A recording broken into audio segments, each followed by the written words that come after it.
La gente cree que las infidelidades empiezan en la cama. Están equivocados. Empiezan en cosas pequeñas, casi invisibles. Una contraseña que de repente no conoces, una tarjeta que no sabías que existía, una pantalla que antes se quedaba boca arriba en la mesa y ahora siempre está boca abajo. Y un idiota como yo, convencido de que confiar es lo mismo que amar. Yo me llamo David, y durante años estuve orgulloso de decir que confiaba plenamente en mi mujer. Decía que lo nuestro era distinto, que no éramos una pareja de esas que se pasan el día revisando móviles y mirando a quién sigue quién en redes. Vivíamos en un piso pequeño pero luminoso en Carabanchel, con un balcón ridículo donde ella plantaba hierbabuena y yo me fumaba mis dudas haciéndome el fuerte. Durante mucho tiempo pensé que teníamos una vida envidiable. Trabajos estables, cenas con amigos los fines de semana, visitas a sus padres en Alcorcón, a los míos en Móstoles. Vacaciones de vez en cuando, nada exagerado, alguna escapada a la costa, fotos en la playa, pies en la arena, sonrisas falsas que en ese momento yo juraría que eran de verdad. Se llama Laura, o se llamaba así en mi vida, porque la mujer con la que me casé ya no existe. La que se quedó hasta el final era otra persona, hecha de silencios y excusas. Pero antes de eso, durante años, fue encantadora.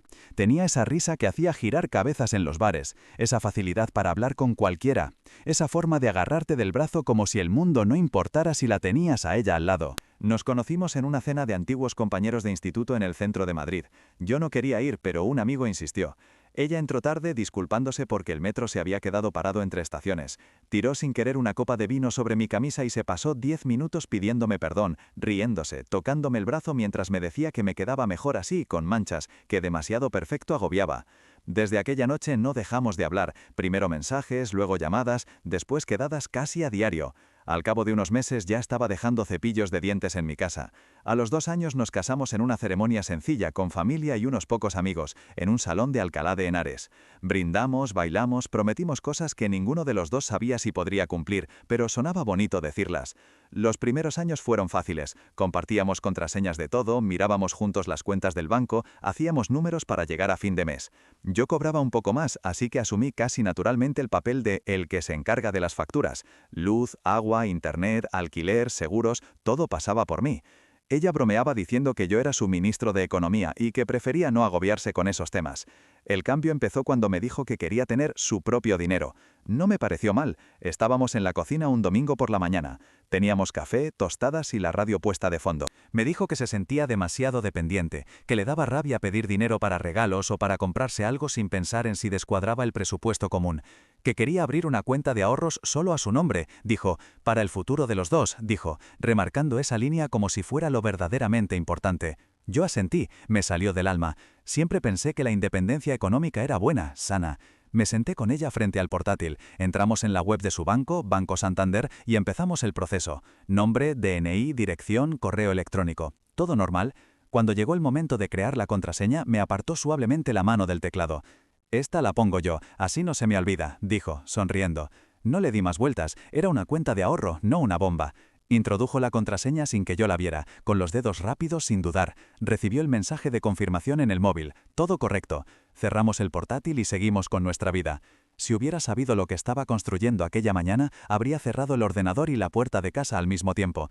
Pero no lo sabía, y la ignorancia a veces es exactamente el espacio que necesita una traición para crecer. Al principio los cambios fueron tan sutiles que casi parecían fruto de mi imaginación. El móvil empezó a dormir boca abajo en la mesa del salón. Antes eso le daba igual, lo dejaba tirado en cualquier sitio, desbloqueado, con notificaciones entrando a todas horas. De repente, cada vez que vibraba, ella lo giraba o directamente lo cogía. Empecé a ver cómo ponía el patrón de desbloqueo casi pegada a la pared, con el cuerpo tapando la pantalla. También empezó a llegar más tarde a casa. Reuniones, cierre de trimestre, mucho trabajo, compañeros nuevos. Me hablaba de un ambiente nuevo en la oficina, de cenas con la gente del departamento, de unas cañas que se alargaban. Y yo asentaba, porque era lo lógico, porque todo el mundo se queja de su trabajo así. Una noche estaba en el sofá viendo un partido sin realmente prestarle atención, cuando su portátil sonó sobre la mesa del salón. Una notificación, la típica ventanita en la esquina. Pude leer el asunto antes de que se apagara la pantalla. Confirmación de transferencia. Sentí una punzada en el estómago, como una aguja que entra sin avisar. Me quedé mirando la pantalla negra un segundo largo. No toqué nada. No soy de esos que empiezan a registrar cosas sin motivo, o al menos entonces me repetía esa mentira para tranquilizarme. Cuando ella salió del baño, con el pelo húmedo y el pijama puesto, el portátil ya estaba cerrado. Sonreía. Yo también. ¿Has tocado algo?, preguntó, mirando el ordenador. No, respondí. Ha sonado una notificación, nada más. Ah, del banco, seguro. Estoy moviendo un poco de dinero. Quiero organizar mejor lo de la cuenta de ahorro, dijo sin mirarme del todo. Podría haberlo dejado ahí. De hecho, lo dejé ahí, durante semanas. Me repetía que era normal, que quizá yo estaba demasiado sensible, que cualquiera hace transferencias hoy en día. Pero a partir de esa noche algo cambió. Empecé a contar cosas, no números de cuenta, sino gestos, detalles mínimos. El perfume, por ejemplo. Un día llegó a casa oliendo distinto. No era ni el barato de diario ni el caro para ocasiones especiales. Era otro, más intenso, más serio. Le dije que me gustaba, que le quedaba bien. Me contestó que había probado una muestra en una perfumería con unas compañeras al salir de la oficina. Me lo tragué entero. Otra noche llegó con una bolsa de una tienda de ropa de Serrano, de esas en las que yo ni entro porque sé que los precios me harían reír por no llorar. Se apresuró a guardar la bolsa en el armario del dormitorio, como quien esconde un regalo sorpresa. No pregunté. Ella comentó por encima que había estado de rebajas, en octubre. Luego estaban los mensajes, no lo que decían, sino el ritmo. Antes me escribía casi a cualquier hora. Tonterías, memes, voy a llegar tarde, me han liado para tomar una caña. De repente empezó a tardar más en contestar. Mensajes más cortos, menos emoticonos. Cuando yo le decía algo medianamente cariñoso, respondía con un jajaja o un luego te cuento. Eso de luego casi nunca llegaba. Una tarde, mientras se duchaba, su móvil vibró sobre el mueble del baño. Lo vi desde el pasillo. La pantalla se encendió mostrando una vista rápida del mensaje, un número que no tenía nombre guardado, y una frase. Perfecto, igual que la otra vez. La frase se me clavó en la garganta. Me quedé quieto, mirando el móvil. No lo toqué, no por respeto, sino por miedo. Porque una cosa es sospechar y otra es tener la prueba delante, en la mano. Es como asomarse al borde de un edificio. Sabes que si miras hacia abajo ya no vas a poder olvidar lo que has visto. Ella salió de la ducha, se puso la toalla, recogió el móvil con un gesto rápido, como quien recoge un secreto antes de que alguien lo vea. Me saludó con un beso en la mejilla, preguntó qué había de cena, habló del tráfico. Ni una palabra de aquel mensaje. Ni una palabra mía tampoco. En esos días aprendí lo fácil que es convertirse en cómplice de la mentira que te destruye. Callar también es una forma de participar. Un sábado por la mañana, mientras ella estaba en el supermercado, me senté frente a su portátil. No tenía claro lo que iba a hacer. Simplemente estaba cansado de sentir la sospecha como una piedra en el pecho. Lo abrí y la pantalla mostró el fondo de escritorio. Nada de contraseñas. Respiré aliviado, como si aquello fuera una señal de que exageraba. Abrí el navegador y al pinchar en la barra del buscador apareció una lista de búsquedas recientes. Correo, vuelos, recetas de cenas rápidas. Y entre ellas una opción que me dejó inmóvil. Acceso Banca Online Santander. Sentí cómo me empezaban a sudar las manos. Cerré el portátil de golpe. Lo dejé en la mesa, me levanté, fui a la cocina, abrí el grifo y me eché con acento agudo agua fría en la cara. Me miré en el espejo. No me gustó lo que vi. Un hombre que empieza a buscar pruebas ya sabe la respuesta, solo que aún no se ha dado permiso para pronunciarla. Decidí esperar. No sé si por cobardía o por estrategia, quizá un poco de las dos cosas. Observé los patrones, salidas concretas, días concretos, una especie de calendario de ausencia. Empecé a apuntar mentalmente cuándo se arreglaba más, cuándo se perfumaba distinto, qué días estaba especialmente de buen humor. Siempre coincidían con esos después del trabajo, que según ella eran simplemente unas tapas con los del departamento. Un martes por la noche, cuando ya no podía más con mi propia curiosidad, di el paso. Ella se quedó hasta tarde en la oficina, según su mensaje. Yo me quedé en casa, con la televisión apagada, solo el portátil delante. Esta vez no dudé. Lo abrí, entré en su correo. Para mi sorpresa, seguía utilizando la misma contraseña de siempre. Ni siquiera se había molestado en cambiar eso. Los que mienten con seguridad suelen subestimar la inteligencia del otro. En el buscador del correo escribí una sola palabra: transferencia. Me salió una lista interminable de correos automáticos del banco. Confirmación de transferencia emitida, confirmación de transferencia recibida, extractos, avisos. Abrí el primero de la lista, luego otro, y otro. El destinatario siempre era el mismo nombre. Marcos G. Al principio no me sonaba. Luego me vino una imagen suelta, de hace casi un año. Una tarde cualquiera, ella hablando de un compañero nuevo en el departamento de contabilidad. El tal Marcos se ha cargado un informe, dijo riéndose. Yo asentí, sin interés. No volví a oír ese nombre en casa. Ahora lo veía repetirse en la pantalla, asociado a cantidades de dinero que salían de su cuenta de ahorro. Las cantidades no eran enormes, pero sí constantes, siempre parecidas, siempre puntuales, cada 2 semanas o así.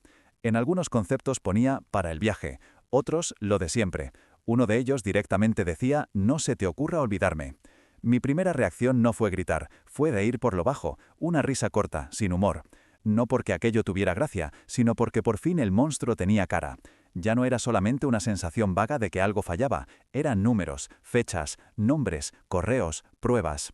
Seguí mirando. Vi movimientos relacionados con hoteles, uno en el centro, cerca de Gran Vía, un fin de semana en que ella había dicho que se iba de convivencia con la oficina. Vi cargos en restaurantes donde yo nunca había estado, días en los que ella juraba haber comido en el menú del bar de la esquina. Vi billetes de tren a Valencia un sábado en el que supuestamente tenía una reunión de formación interna. Cada nuevo dato era una patada a mi versión del pasado. Cerré el correo, abrí la banca online. La cuenta de ahorro seguía activa, claro. El saldo era mucho más bajo de lo que ella me había hecho creer cuando lo mencionaba. No solo le estaba mandando dinero a ese hombre, también retiraba en efectivo, cantidades redondas, que se iban perdiendo en cajeros repartidos por media ciudad. Ahí fue cuando empecé a enfadarme de verdad. No por los cuernos, por la humillación económica. Me sentí utilizado. No solamente había traicionado nuestra intimidad, había jugado con nuestro trabajo, con nuestro esfuerzo, con algo tan tangible como el dinero que los dos nos dejábamos la piel para ganar. Entonces decidí que, si ella había jugado en silencio, mi respuesta también sería silenciosa. Me pasé las siguientes horas descargando extractos, guardando correos, imprimiendo todo lo que pudiera servir de mapa de su doble vida. Ordené los papeles por fecha, por cantidad, por concepto. Cada folio era un ladrillo en el muro que iba a levantar entre su vida y la mía. Luego abrí mi propia banca online. Empecé a hacer transferencias, pequeñas, cuidadas, que no llamaran la atención inmediata de los filtros del banco. Fui vaciando poco a poco su querida cuenta de ahorro hacia una cuenta nueva a mi nombre. No toqué ni un euro del sueldo que entraba en la cuenta compartida con la que pagábamos alquiler y gastos básicos. Solo toqué lo que ella había querido apartar en secreto. Solo lo que había usado para financiar su aventura. Mientras tecleaba, sentí algo casi parecido a la calma. Era como ir deshaciendo un nudo con paciencia, viendo cómo cada vuelta de cuerda se soltaba. Cuando terminé, apagué el portátil, guardé todos los papeles en una carpeta y la metí en un cajón del armario del dormitorio. No era el momento de sacarlos aún. Para que la verdad duela de verdad, tiene que aparecer en su propio contexto. Yo quería que la encontrara cuando todavía creyera que todo estaba bajo control. No tuve que esperar mucho. 2 días después, llegó del trabajo más seria de lo normal. Dejó el bolso en la silla del comedor, se fue directa al dormitorio. Yo fingí que veía la televisión, pero estaba atento a cada ruido. En cuestión de minutos la oí abrir cajones, mover cosas, suspirar. Volvió al salón con el móvil en la mano, la cara blanca. ¿Has tocado algo de mi cuenta?, preguntó, sosteniendo el móvil como si fuera una prueba. No, respondí sin apartar la vista del televisor. ¿Por qué? Falta dinero, dijo. No puede ser, algo va mal con el banco. Pues llama al banco, contesté. Su silencio fue más largo que nuestra historia. Esa noche durmió inquieta, se movía en la cama, consultaba el móvil cada poco, escribía mensajes que borraba antes de enviar. Yo respiraba tranquilo, no por maldad, sino por justicia. Ella empezaba a saborear la inseguridad que había sembrado en mí durante meses. Al día siguiente, cuando salió de casa rumbo a la oficina, yo ya tenía claro el siguiente paso. Saqué la carpeta con todos los extractos y la llevé al dormitorio. Extendí los papeles sobre la cama, ordenados como si fueran un informe. Cada fecha, cada transferencia a Marcos, cada cargo de hotel o restaurante, todo a la vista. Encima del montón coloqué una hoja más pequeña. Había escrito a mano una nota breve, sin florituras, sin insultos, sin gritos. He recuperado lo que era mío. Tienes una semana para hacer lo mismo con tu vida. Firmé con mi nombre, nada más. Nada de corazones rotos o frases dramáticas. Quería que cada palabra sonara seca, definitiva. Por la tarde fingí que todo era normal. Fui a trabajar, volví, me hice la cena, me senté en el sofá. Cuando escuché la llave girar en la puerta, algo en el ambiente cambió. Era como cuando se aproxima una tormenta y de repente la casa se queda más fría. Ella entró, dejó las llaves en el recibidor, dijo un hola apagado. No le respondí. Caminó hacia el dormitorio. Hubo un segundo de silencio absoluto. Luego la oí coger aire de golpe.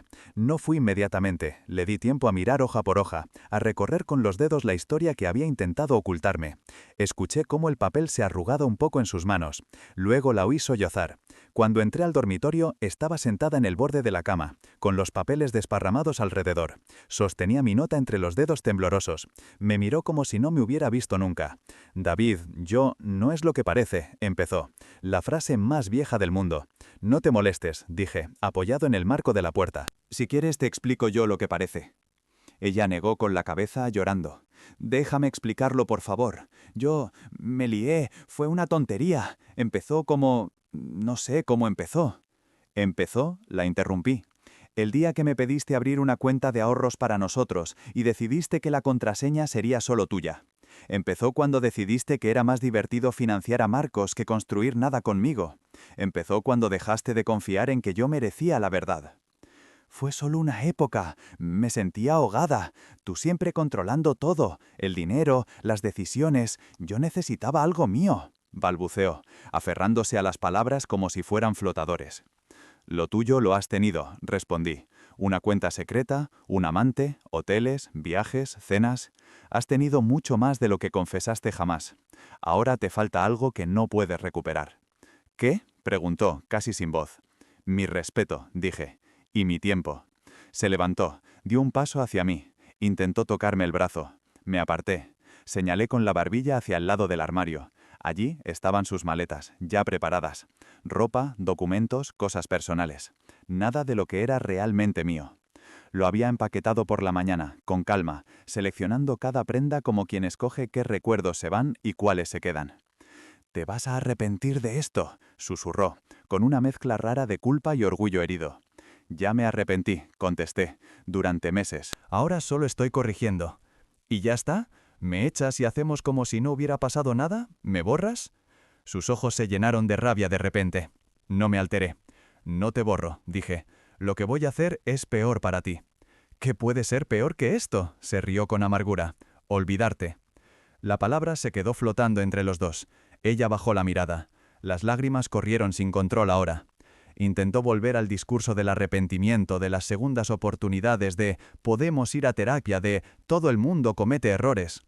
No le respondí. No insulté. No subí la voz. Me limité a recoger uno de los extractos del suelo y ponérselo frente a la cara. «Esto no es un error», dije. «Es un proyecto. La diferencia es el tiempo que le has dedicado». La dejé sola con su llanto, sus maletas y su cuenta vacía. Se fue de casa 2 días después. No hubo escenas épicas en la puerta, ni vecinos mirando por la mirilla. Bajó las escaleras con las maletas, llamó a un taxi por el móvil y desapareció. Yo me quedé en el salón mirando el hueco donde antes estaban sus zapatos. Durante las semanas siguientes me llegaron ecos de su vida nueva. Una amiga común me dijo que en la oficina se había descubierto algo, que alguien filtró correos, que alguien mencionó transferencias raras. Marcos, por su parte, desapareció de la empresa. Laura se cogió una baja y luego no volvió. A través de otra persona supe que estaba viviendo en casa de su madre, que estaba hecha polvo, que decía que yo había sido cruel. Cruel, una palabra curiosa, viniendo de alguien que llevaba 1 año financiando en secreto a otro hombre con el dinero de los dos. Me escribió mensajes, claro, párrafos enteros en los que intentaba una mezcla de culpa, nostalgia y manipulación. Que si no quería hacerte daño, que si tú también cometiste errores, que si no me dejes sola ahora que me he dado cuenta de todo. No contesté. Un día directamente bloqueé su número. No por rencor, por higiene mental. Pasó el tiempo. Cambié cosas en el piso. Pinté las paredes de otro color. Tiré la cama que habíamos compartido y compré una nueva. Regalé parte de su ropa a una asociación. Me deshice de las tazas que teníamos a juego.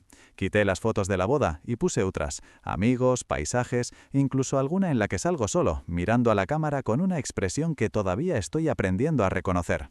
Al principio me dolía cualquier rincón de la casa. Todo me recordaba